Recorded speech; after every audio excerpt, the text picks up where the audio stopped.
New videos now of a first-hand account from a child in the state's foster care system seem to show long-documented problems persist for the unlicensed locations the state allows to house these children. KXAN's Jayla Washington listens to advocates for these so-called children without placement and adds context as to how the Department of Family and Protective Services is addressing them.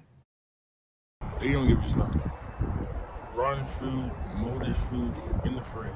This video was recorded by Texas human rights activist Dr. Candace Matthews in early April. She says she took it at a temporary home for a child without placement, or CWAP, in Austin. They never come through with groceries. It's a rare glimpse for the public of a first-hand account from a child currently in the Texas foster care system.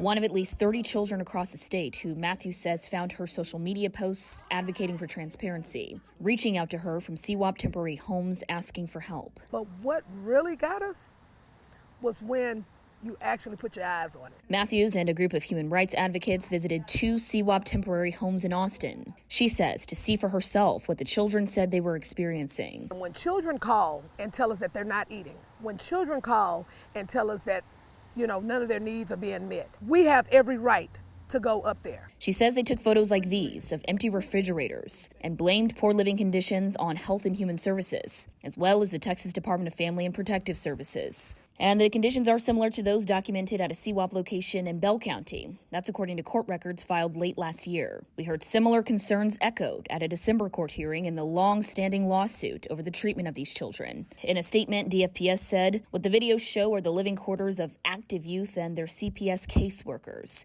as the videos also selectively show multiple caseworkers and DFPS employees are assigned to each CWAP location with groceries, snacks, and meals provided by CPS. The statement says in one of the videos, the caseworker is heard commenting on a pending HEB grocery delivery, and that all are checked for food and cleanliness by CPS staff. DFPS also told us that security is provided at each CWAP location and was successful at stopping one of the unauthorized visits on Friday. That video was not shown, but we will be reviewing security at all CWAP locations to discourage trespassing. Still, advocates like Chaz Moore from the Austin Justice Coalition are pushing for more transparency. The least we can do is make sure that our kids are as comfortable as they can dealing with life stress and dealing with the hardships that life comes at them. Jayla Washington, KXAN News.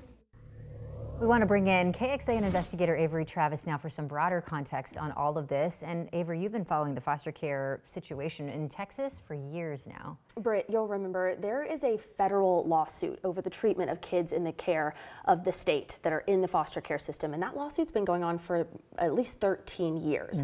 But particularly these children without placement, CWAP as they're called, have been a major focus since a spike in the spring and summer of 2021. At the time, state data showed more than 200 kids spent multiple nights sleeping in places like state office buildings and hotels. That's because at the time, the state said there was nowhere else to place these often high-risk and high-needs kids. And in the past, we've heard of really big numbers in terms of these children. How many kids are currently in this type of place? That's one of the biggest updates that Jayla was able to get this week in response to these advocates' videos and Jayla's questions. The state told us only 15 kids were counted in CWAP on Monday of last week, and that actually marks the lowest number since 2021. Compare that to data we brought you last year when the state reported an average of just over 60 children without placement on any given night. With this latest update, DFPS told us in a statement, CWAP continues to be a top priority for DFPS and nonstop 24/7 efforts are paying off. That's something we've heard before from the state. We've heard it echoed over the years in court records and court hearings.